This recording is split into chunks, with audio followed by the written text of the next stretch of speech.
Kementerian Pertanian kian menunjukkan kinerja yang positif. Bahkan akhir tahun ini kementerian akan melakukan ekspor besar-besaran dengan total nilai ekspor hingga puluhan miliar rupiah.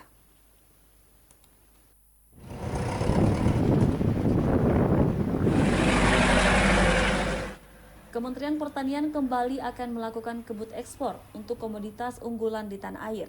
Ekspor tersebut dikemas dalam program Gebiar Ekspor 2021 yang akan dipusatkan di Pelabuhan Peti Kemas Soekarno-Hatta, Makassar pada 30 Desember 2021.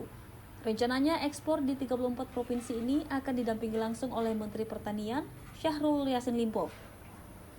Kepala Balai Besar Karantina Pertanian dan Hewan Makassar, Lutfi Nasir, menyebutkan hingga saat ini telah menyediakan puluhan jenis komoditas siap ekspor.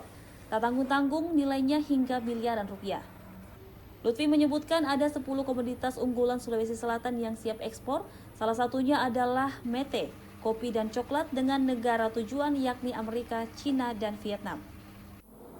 Tetapi untuk komoditi kita, komoditi pertanian tahun 2021 itu sekitar 2 triliun. 2 triliun. Peningkatan sangat luar biasa.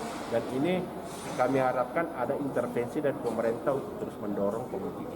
Dan 10 komoditi unggulan kita selatan, mete, kopi, coklat, dan lain-lain. Negara tujuan Pak yang paling ini? Amerika dengan China dengan Vietnam. 3 itu Pak ya? Banyak. Kegiatan yang berlangsung di akhir tahun ini nantinya akan dilakukan via Hybrid, yakni daring dari 33 pintu pelabuhan dan luring dari Pelabuhan Makassar. Mardiantullah Hamid, Celebes TV.